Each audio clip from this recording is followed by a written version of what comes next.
Right, Carl, nothing really to do with RPGs at all, but you mentioned Birmingham, Alabama. The first thing that springs to my mind when you talk of the place is an amazing piece of writing by Reverend Martin Luther King, something called, and I'm sure you're probably familiar with it, but it was something I stumbled upon, and it's his letter from a Birmingham jail.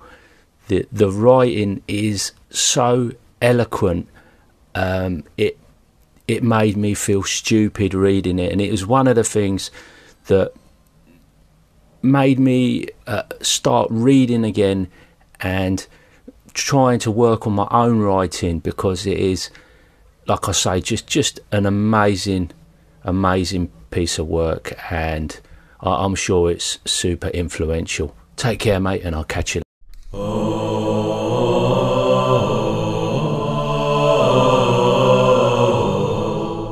Carl Rodriguez is the GMologist, GM extraordinaire, the GMologist. Hello, everyone, and welcome to the Geomologist Presents.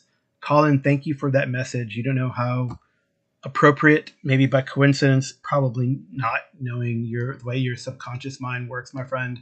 But your reference to Martin Luther King's letters from a Birmingham jail is so appropriate, as today in the United States, whether you celebrate it or not, it is Juneteenth, and that is a federal holiday here on June 20th, although it is June 19th as the official day. It is a federal holiday in the U.S. commemorating the emancipation of enslaved African Americans. So it is a day where we celebrate freedom. It marks the anniversary of the announcement of General Order No. 3 by Union Army General Gordon Granger on June 19th, 1865, proclaiming freedom for enslaved peoples in Texas. And it's actually been celebrated since then. It originated in Galveston, and it's been celebrated annually. And it was recognized last year, June 2021, by President Joe Biden when he signed the Juneteenth National Independence Day Act into law. But many states already celebrated it as a government holiday. So, well, happy Juneteenth to all of you. Let's celebrate freedom. And before we get into the gaming part of it, I got a lot of cool stuff, a lot of cool call-ins. I did want to quote something from and about freedom from letters from a Birmingham jail. And we know through painful experience that freedom is never voluntarily given by the oppressor. It must be demanded by the oppressed. So you have to fight for your freedom. You need to work for your freedom, and hold on to your freedom, I would say. And I hope you celebrate this day in remembrance of how far this country has gotten, and how far maybe this country needs to go to really have equality, inclusion, and add those to the diversity that we are able to celebrate and enjoy in this country. So, yeah. I got call-ins from Jason Connerly. He responds to Jason versus the strep. I'm so glad he's feeling better. I vetted these calls through him because maybe he might feel that he's being a little sarcastic, but he said it was fine, and it's fine for me to respond to them.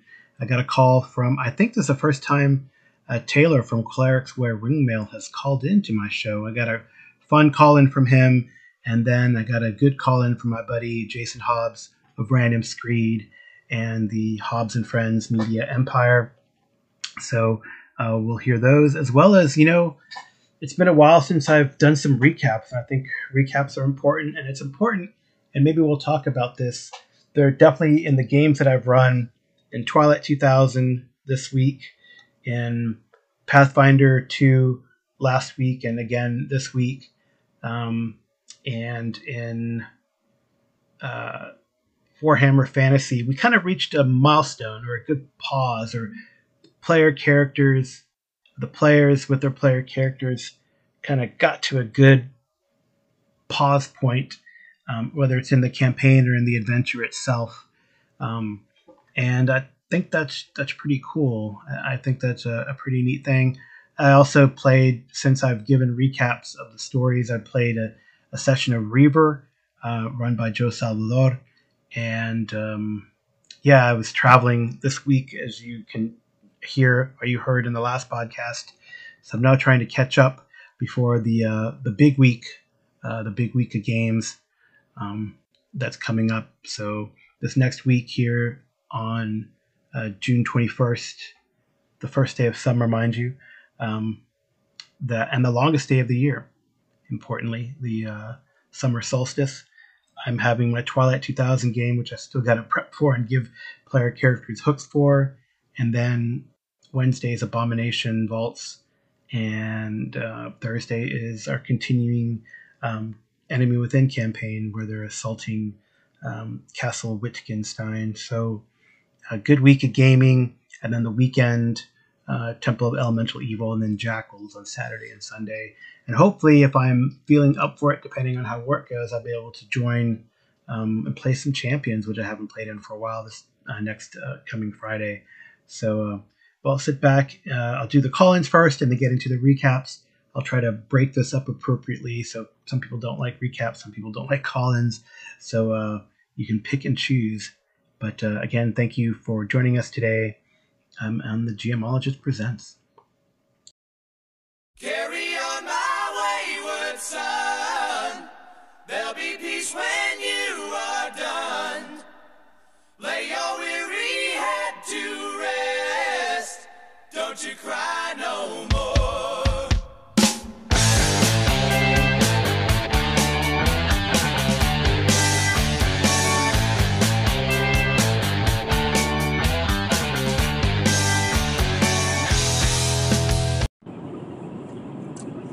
Hey, Carl.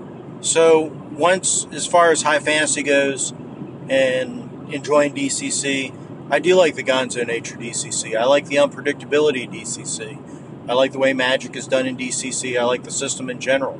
If you notice, once we got into the standard explore the castle thing, I got pretty damn bored in that game, which isn't your fault. It's my dislike of the genre. Once we were just going room to room and checking things out and, oh, look, a magic portal, yay. I don't care about that stuff. That's not what I game for. It's cool because everybody else likes it. I'm happy to be there for the group. But, so I like the rule set, I like the Gonzo nature, I like the unpredictability. But once we drop back in the standard fantasy tropes, I get bored. As far as Weird West, I really don't care about Weird West either, to be honest, or steampunk. I don't like steampunk. I'm not a big fan of Weird West. I like just Old West. I'll play those games. I mean, that's what you guys want to play. I'll play. But honestly, I don't need tentacles in my Cowboys. Sorry. Hey, Jason. Yeah, thanks for the calls. And we're not really trying to force you, of course, to play any games that you don't like. And like you said, you say again a lot, you're a social gamer, you play what we want to play. But it's good to know what my players like and what they want to play in, Yeah, like we talked about today, we've talked about these calls too, because I know you were still feeling under the weather, so you don't want to come across as sarcastic or mean, but I think they're important calls to let us know and let me know as a GM and to let the listeners know what genres are popular, what genres we like to play, and everyone has their own opinion. I love that you love DCC. We had a whole podcast on it where we lauded about all the positives about DCC, and I think it is that gonzo nature that takes it away from that bog standard high fantasy, right? And maybe you don't get into the exploration, or it makes you antsy, and that's okay because there are other people who kind of get into that and aren't as much a fan of the swinginess of the magic, right? So there's something for everyone in that kind of game. And I agree with you with the Old West. I think, right? So we were talking about this morning on Cerebrivore.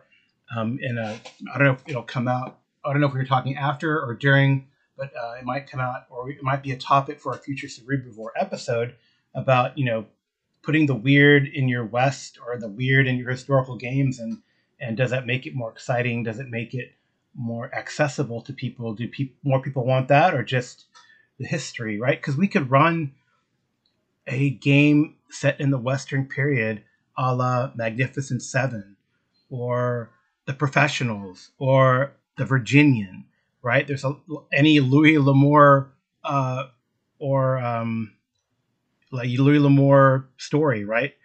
We could, or we could also do Elmore Leonard, right? What a great scenario would 310 to Yuma be, for example. But I think when you say Down Darker Trails or Weird Frontiers, people want their Yog Sothory and or Call of Cthulhu, their Cthulhu stuff in the scenario where I've enjoyed and I've run, where it's more subtle and I just present what it is, don't say what it is, and people interpret it in their own way, whether it's malign spirits talking to them, Aztec gods, or the devil themselves, right? So yeah, I mean, I think again, it's what people like, and I agree. There are a lot of really neat scenarios that you could just play a straight up Western. And while I do enjoy high fantasy and running it, I think my favorite type of game would be sword and sandal, more sword and sorcery. Though I've yet to get something like that to the table because it's a little tougher sell. It seems people would rather play high fantasy, honestly, D&D style high fantasy. All right, you got a couple other calls about other things. Gaming, I think it's gaming and showing up to games. As far as joining another Conan 2D20 group, well, it was a time slot I could fit. It was a UK evening time slot. If you were running games in, North American time, morning or evening, or morning or afternoon, well, afternoon gets tricky, but morning or mid-morning, lunchtime, I could probably play in those. But most of your games are played at times I can't play. So if that makes me a bad person for finding other groups to play with at times I can, sorry. If it makes you feel any better, your games weren't the only ones I missed due to strep. I also missed a game with a friend of mine that I've been playing with for years. I missed that Conan 2D20 game. I missed 2 sessions of Joe's Pathfinder game. So, the first game I played since maybe the first game this month, I don't know. But the first game since I got sick at the beginning of the month, like the second or third that I played, was that Reaver session. And, I'm still rough. Yeah, but you sound better. I'm glad you're gotten over the strep and feeling like yourself again.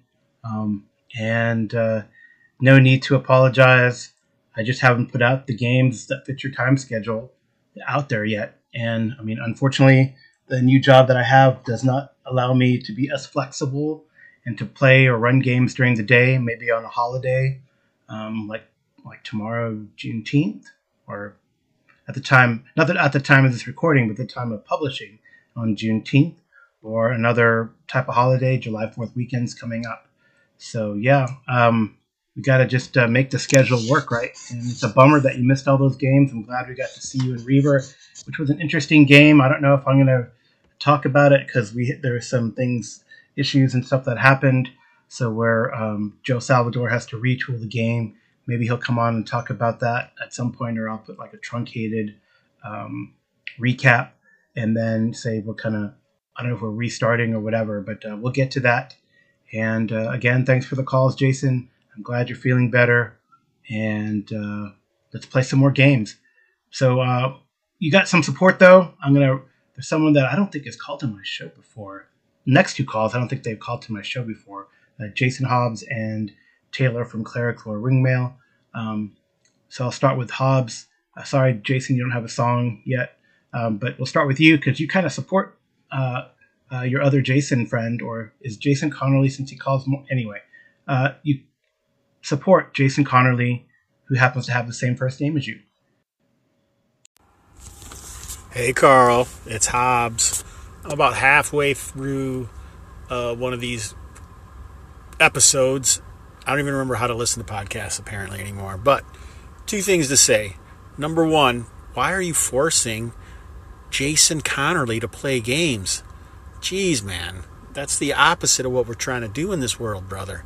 We're trying to give people what they want and bring them joy and excitement and bring people together. Jesus, obviously the guy just doesn't want to play. Second thing, is it genre or genre? I mean, is it GIF or GIF? What is happening with Connerly, man? Maybe I should call him to his own show and ask him. This is madness. Thanks, Jason Hobbs, for the call. That's Hobbs from Hobbs and Friends. And I agree. You should call into Jason Connerly Show, Nerds RPG Variety Cast, and give him a piece of your mind or support or whatever it is that you do. So, yeah, he's been sick, like he said, and he doesn't mind playing the games that he's in. They're just not his favorite.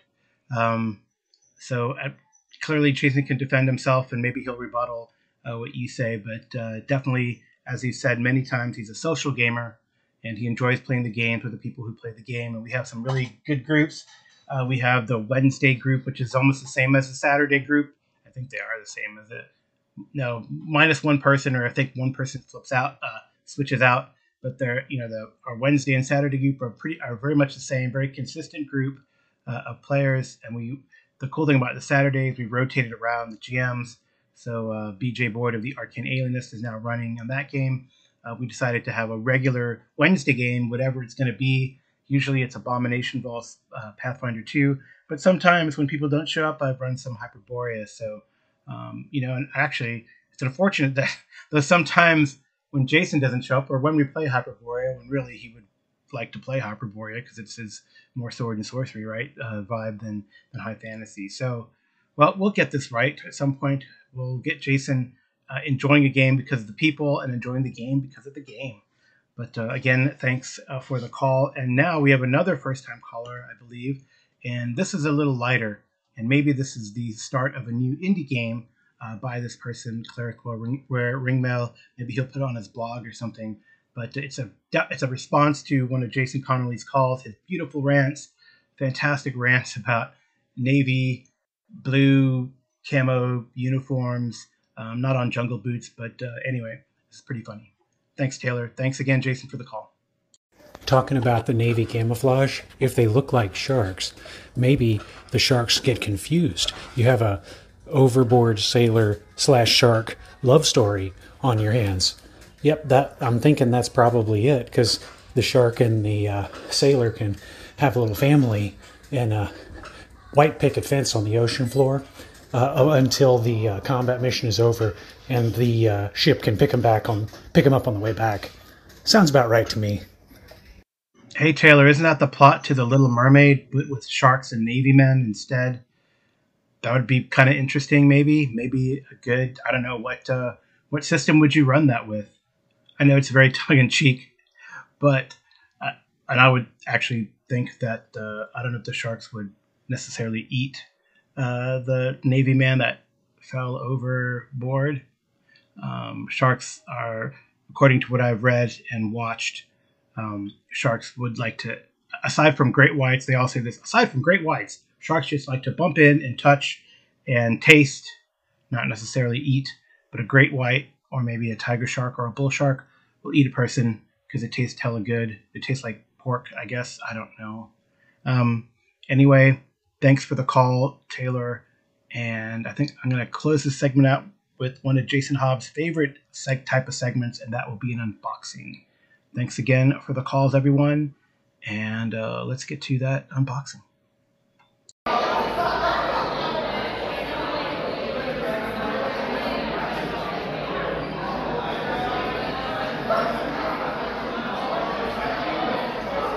All right, so this is an Amazon Prime package. So it says I tear at the perforation, which I can never find.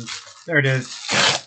Tear at the perforation. No knives or forks or whatever is box cutter is needed. And here's what I got for Dungeons & Dragons 3.5, the unofficial Living Greyhawk Bandit Kingdom summary by Casey Brown. It is a summary of adventures for characters level 1 through 18. Thank you, at Erks, for the recommendation. You can hear at Erks tell the whole history sordid and exciting as it is, of Living Greyhawk play, even some earlier stuff, the second edition Living City, organized play. He talks about that with BJ Boyd and I on the Arcane 8, not on the, no, it's on Cerebrivore, exactly. In fact, it will blow your mind, yeah, or it'll devour your mind, as John Large would say. So, yeah, it's a really interesting study, and we talk about Living Greyhawk and the things that came after. So he put this on the Discord, and it is pretty cool. It's 96 pages, double column typeset, and it has, crazy number of adventures for 96 pages.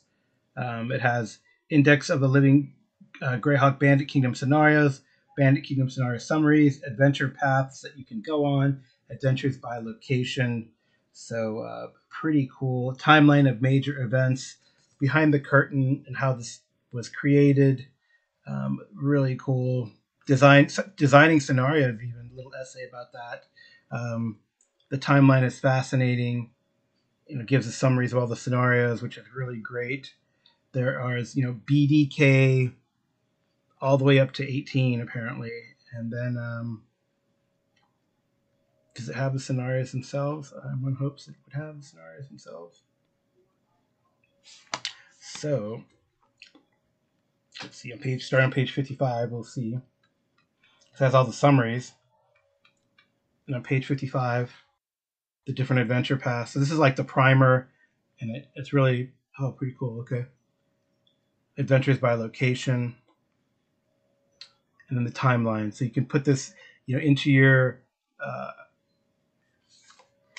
you can put this in, wherever you want to. So that's cool. So it would be how to run this if you were to get the this thing, and how to put them together. So pretty cool. Pretty cool summary, Bandit's Kingdom summary. Definitely, you can also track down probably all these Living Greyhawk Bandit Kingdom adventures, and then put them together with this primer, BDKR1. So I guess I'm going to leave you here in this segment and go look for all those adventures.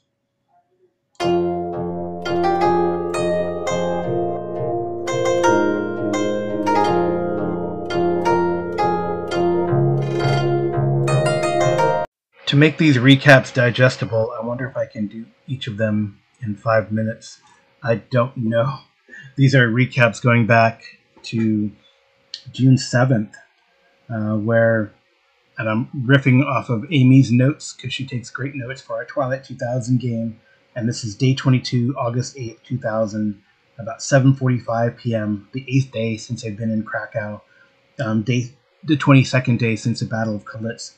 So both teams radio to schedule a hit into the forest. So they've captured all 3 caches of this Marauder group, the Raiders from Warsaw, and they're going to pincer the remaining 10 that were sent out from Cache 3 in the middle of the forest. They radio each other. They coordinate very well.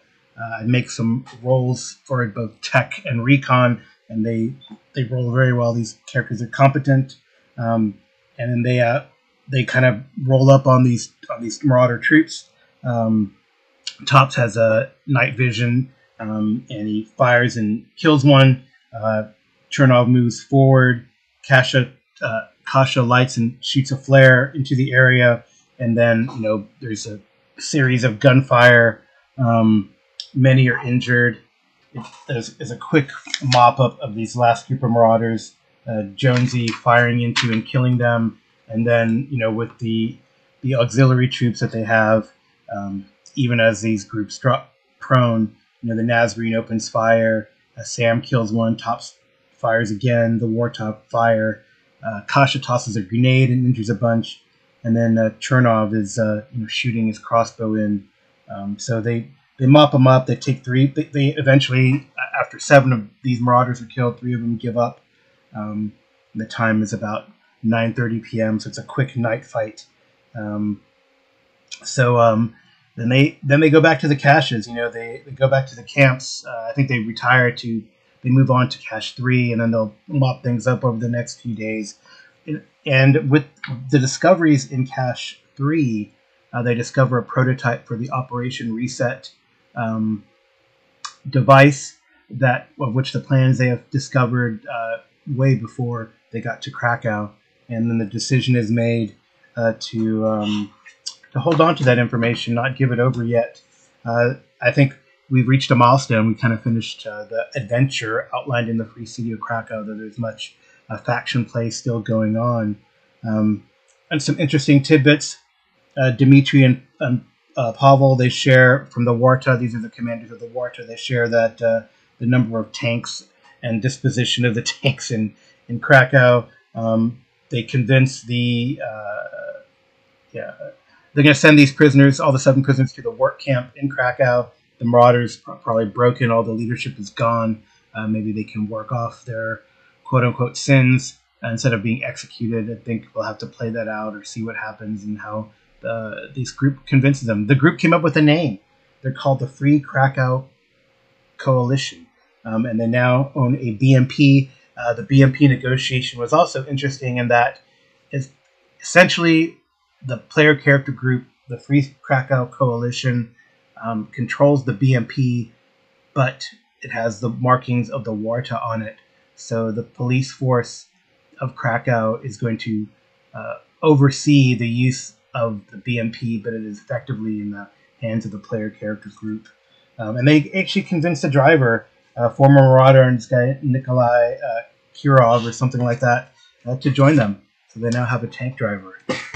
It's pretty interesting. We did reach a milestone here. Like I said, we finished the Free City of Krakow, what is outlined in the adventure, with a quick skirmish at night in the woods northeast of Krakow itself. And now they're taking all their loot. We spent a lot of time going over the loot. I opened up the files to show them the different loots, and one of the players has really been good at putting all that together. Of course, they're going to share with the Warta and the Nazarene, the groups that they have allied with in Krakow, and we'll see what happens. We'll see what happens in the future. I have to do a little bit of homework, which I haven't done yet. Hopefully, I can work on that tomorrow and drop some rumors and hints into the Discord for this group, so they can go on with the next set of adventures. All right. Well, that's Twilight 2000, Milestone 1.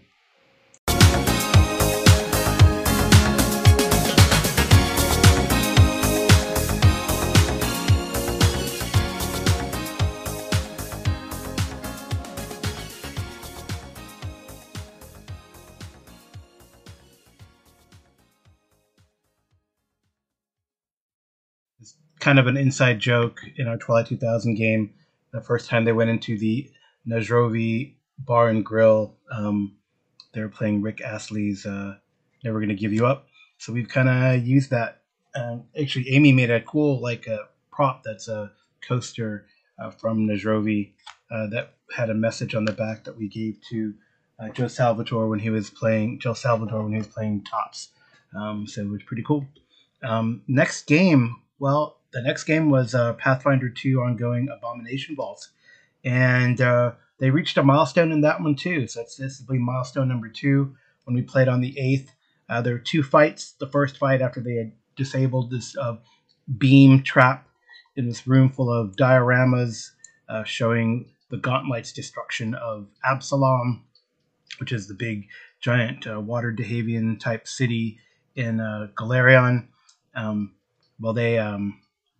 They went to the next room, and there was this a spider-like abomination creature, like an Ettercap, but not an Ettercap, with some spiders that were helping it.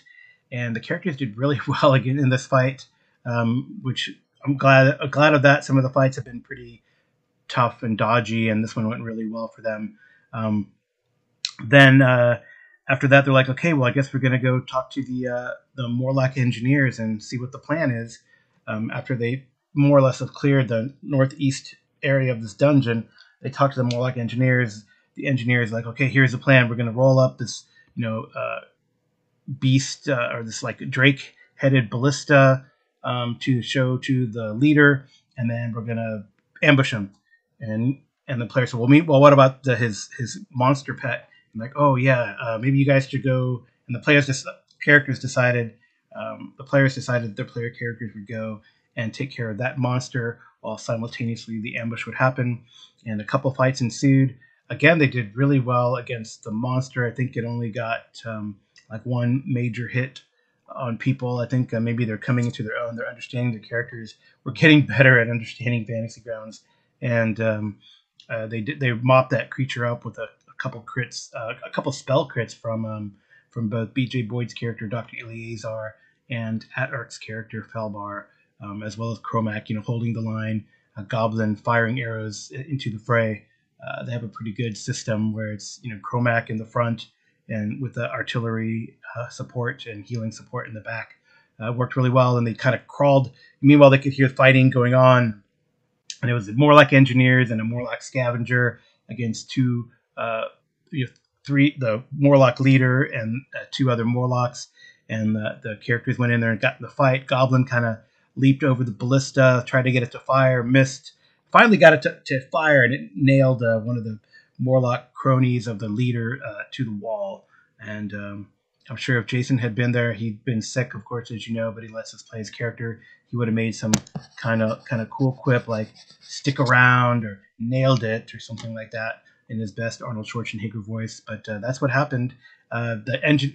One another cool comment about that was that I think one of the players plays Cormac says, "Good thing we didn't fight these more like engineers. They're pretty tough because they held the line until the players got there, and none of the allied Morlocks died, and all the bad Morlocks did. Wait, other way around. Wait, time out. All the bad Morlocks died, but none of the allied Morlocks did die. Okay." So they kind of went back after that. They're like, okay, thank you, Morlocks. Now we got a lot of cool stuff. We're gonna go back, and they wanted to go back and kind of count their loot, distribute it, divvy it out. So they went back to Otari and said, okay, we'll be back in a few days, and then we'll take care of this group of ghouls that you guys say live below. So we did play again on the 14th, and I was able to run Fantasy Grounds pretty well from the hotel room, even with just one screen. It was pretty. It might have been actually easier with one screen, truth be told. So so they went down below. They fought some sort of octopoid elemental creature, which was a lot harder than I thought. Maybe because Dr. Eleazar broke the line and went ahead of Chromac and got dropped. Fortunately, Felbar was there to heal him back up very quickly. Chromac ran into the fray, held the line again. Goblin got a crit with his arrow, and then they eventually dispatched the creature, but not without some hurt. This, of course, what I decided to do. So there's no wandering monster tables in Abomination Vaults. So what I decided to do is sort of have like I put a DC in my mind based on distance and stone walls and all that kind of stuff. And there's a little blurb in there that says after X amount of rounds, these things happen. But I wanted to kind of give the characters a sense of sort of a time clock. So I had the bad guys in the other rooms roll perception based on a higher DC, and then of course it would drop.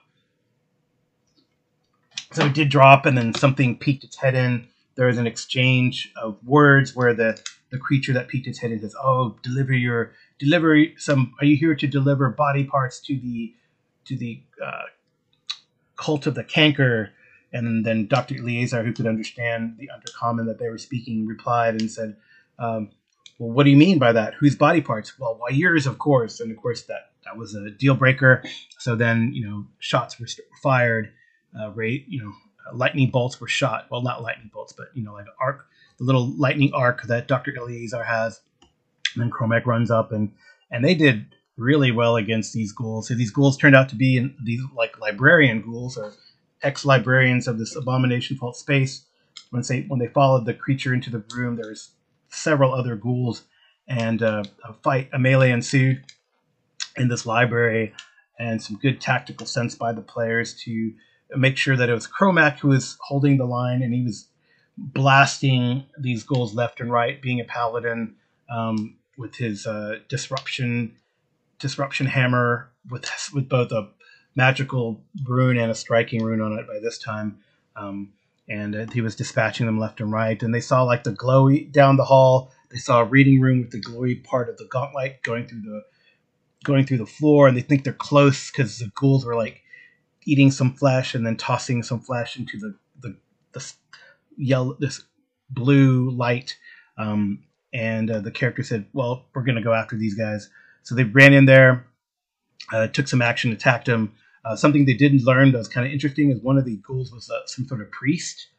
Did not get to cast a spell, but did run into the blue gauntlet and was healed.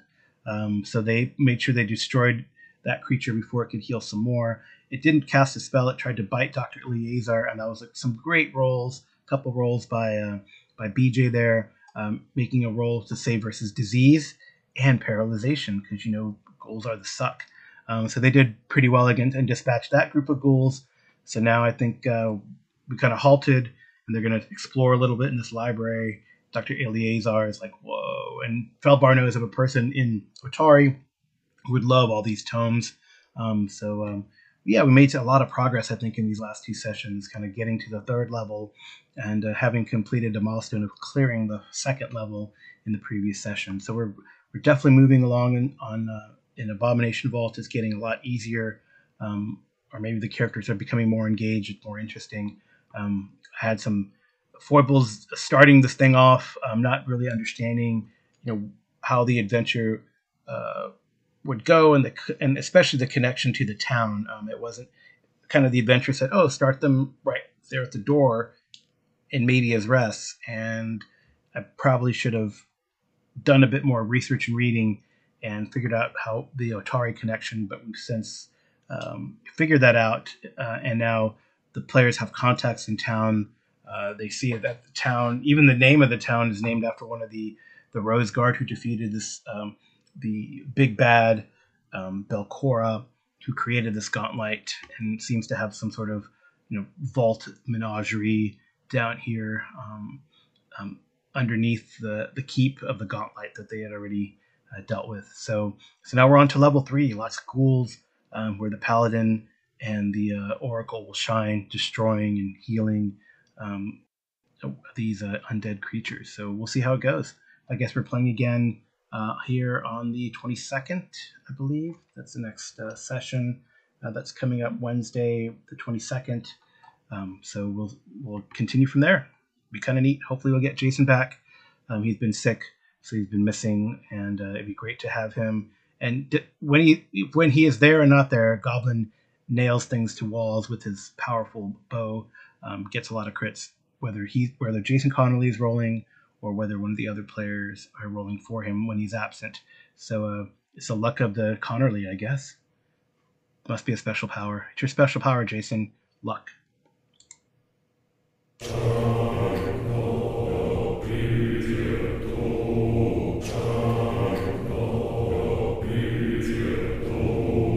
Right, Warhammer Fantasy. What can I say about these guys? I love playing with them. I love this game.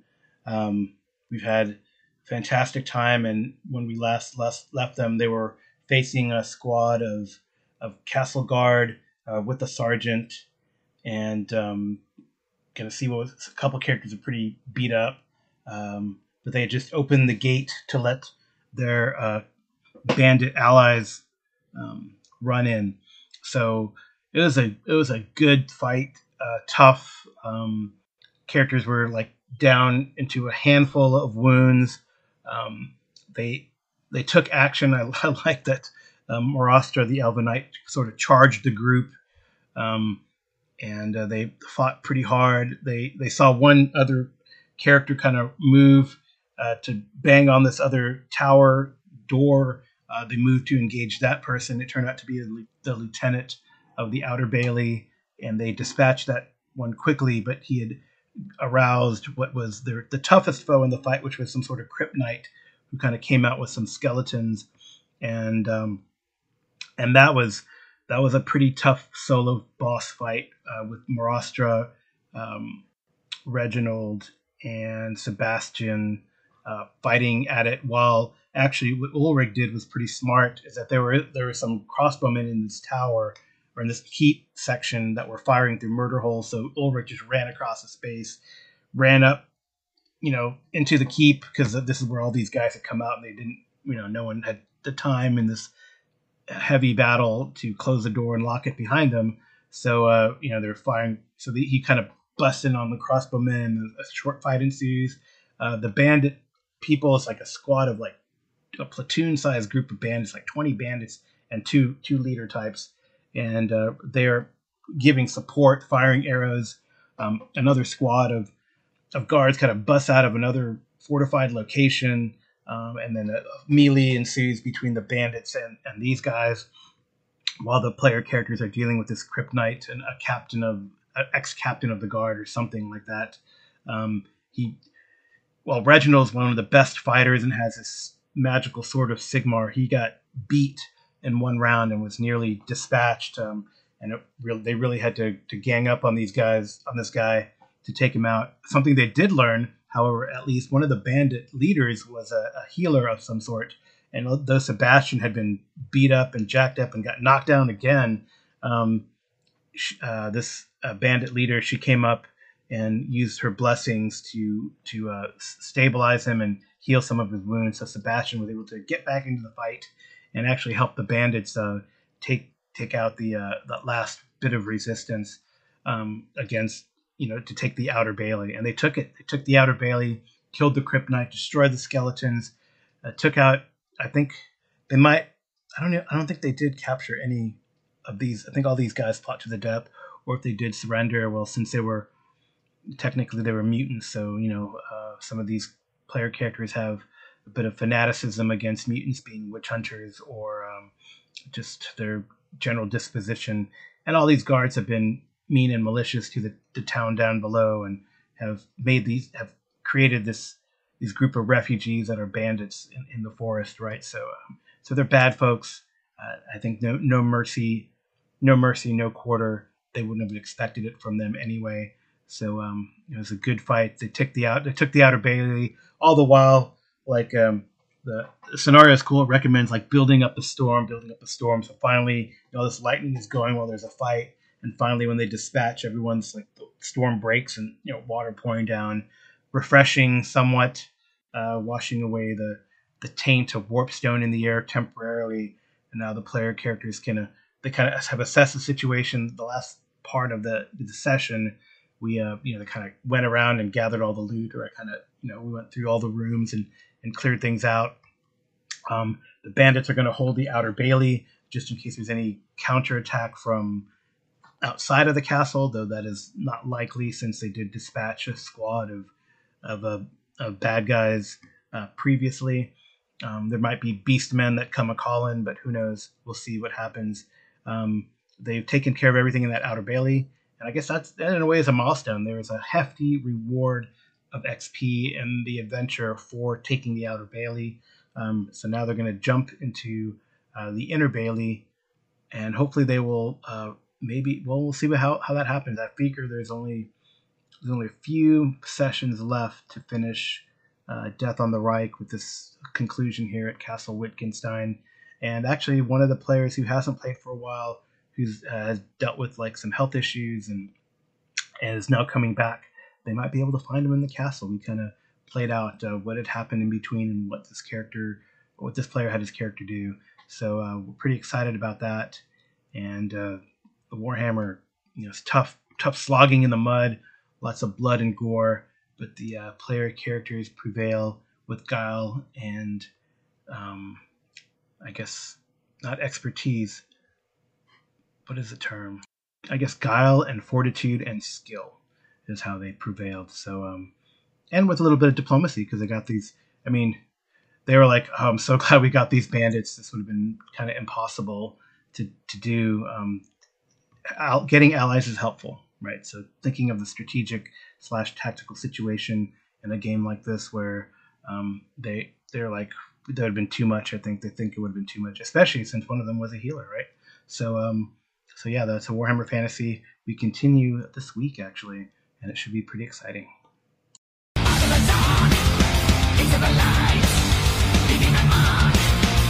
from the traitors' gates into the storm. I'm gonna wear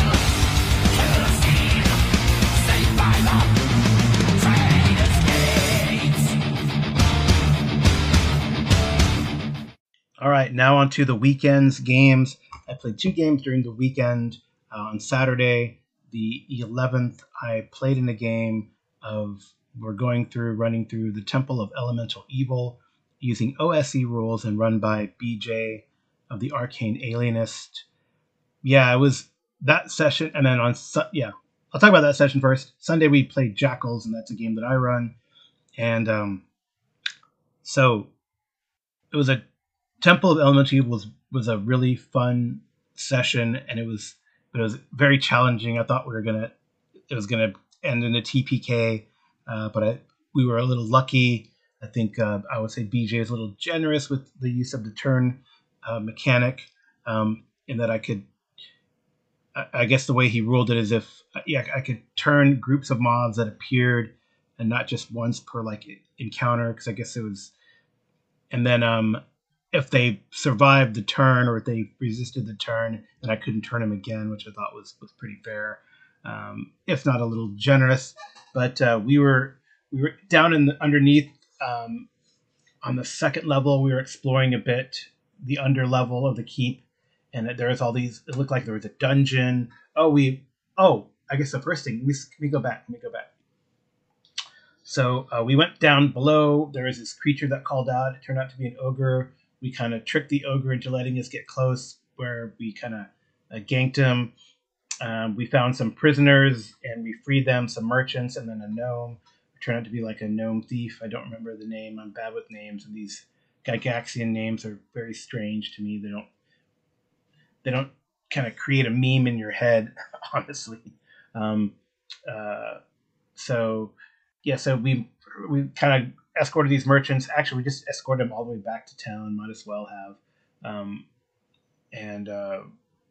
But before we did that, we opened another door and we found the bandits that had run away. They'd run down below, and we dispatched them pretty quickly. And then we took them and escorted the merchants back to town. And we said, "Hey, gnome, do you want to hang out with us and get some treasures?" So he's like, "Okay." And he turned out to be like a thief type. So that's really good. Something we kind of need in our group. So we went back down. We found this like dungeons and jail cells beyond the room where we had confronted the bandits one last time. Again, we did, I don't know. We just decided not to take prisoners just because we're mean. And we get money for bounties on bandits. So as long as they're dead, I think. I don't know. I'm not quite clear on that, but we are followers of the old ways. No quarter asked, no mercy given, etc., etc.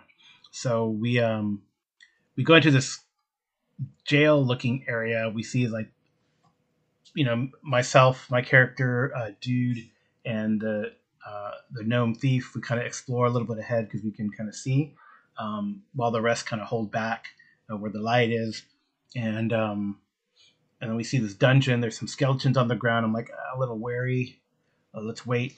But then we hear this like banging on the doors in the dungeon cells, and I guess I and the other players who were there, maybe we thought, oh, maybe more prisoners, right? But it turns out they were some undead zombies, it seems. And the zombies just some attacked. We opened it. We were trying to dispatch one. And that triggered the whole encounter with like 8 zombies. And we're like second level characters against 8 zombies. It does not bode well. But and the crazy thing is, Jason's character, Retlaw, this Goliath barbarian, was having a hard time. I had turned the first zombie initially to kind of force it to the back. I think there were 2 in that cell. We dispatched one, and then Retlaw had a hard time dispatching the other. Well, this wave of more zombies, maybe it was like 10, came towards us. I told Retlaw to bar the door so they wouldn't like surround him and just eat him. So he was able to bar the door, and held his own against that single zombie inside of the jail cell, while I was able to turn some, and we fell back. We got kind of caught in a corner, and then I turned some more, but not all of them. And unfortunately, we had to fight in a melee, and it was very tense. Finally, Retlaw was able to dispatch his and help us out, and that kind of turned the tide. We was able to kind of come from the flank and cut down. Started slicing with his two-handed sword down zombies. Unfortunately, Spug Noir, our boon companion who had been with us in a few dungeon excursions, maybe we've known him for a few days. The player who was controlling him, decided to get him into the melee. Probably not a great idea. Although I would say his use of flasks of oil and torches really helped against some of the zombies and damaged him enough, and kind of helped out. But he got into melee, and one of the zombies took him down. So alas, poor Spug Noir. We knew you only a short time, and somehow we won. We explored the cells, and then I think we stopped there. I don't know if we're gonna fall back or not. We're pretty beat up, but we survived, and I think that was very cool. It was a tough fight. We kind of tried to be as tactical as possible. Withdraw when we needed to, except for Spug Noir. Shoot, keep missile fire going while these creatures advanced upon us. Yeah, it was a good fight, tough fight, and we survived. And actually, my character dinged, so he's sort of dinged because I'm a warden cleric, and now I'm a third level cleric, second level warden, so I dinged some. So enjoying this game a lot. I've gained an appreciation for OSC. I was kind of reluctant about it because why not BX? But OSC seems to be pretty cool. It does seem very modular. I feel like I've been thinking about running a barrel maze using OSC rules, but there's some house rules that I would throw in, like that are not in OSC, like kind of turning the body over, like giving you a saving throw against death when you go to 0 hit points, for example, and sundering the shields are a couple that I thought of. But I need to discuss this with BJ because we don't want to confuse players about what house rules are we using today. So we'll see. I do like the turning the body around type of mechanic that you kind of see in DCC, or giving like a saving throw versus death if you fall to see if you truly die, and then see if you get a permanent injury.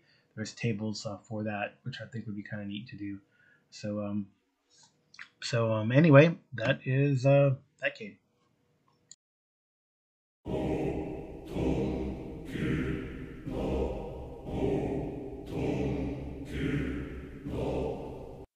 Actually, we haven't played Jackals. We did not play Jackals that past week because we had a community service project that we had volunteered to do that takes place quarterly. So unfortunately, that game did not meet.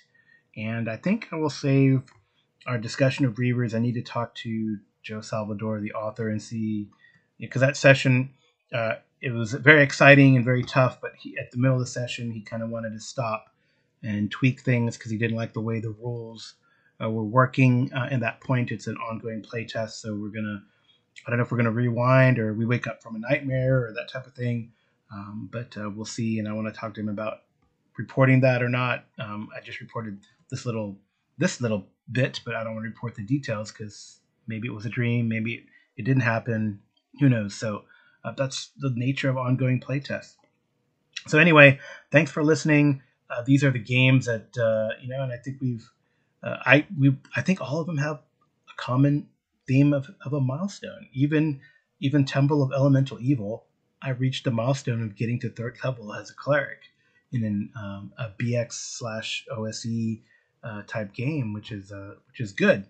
We want to advance. I love advancing. It's all you love to hear the ding. Well, I don't did maybe BJ rang a bell. I don't know. He probably did, but at least I heard a ding in my head when I reached 3rd level. So yeah. If you have any comments, please feel free to leave a message on Anchor, or you can email them at geomologist@gmail.com. I want to thank TJ Drennan for the intro and outro music, and Amy for the cover clip art. So again, thanks for listening. Thanks for the calls in the front half of this, and I will talk to you all soon.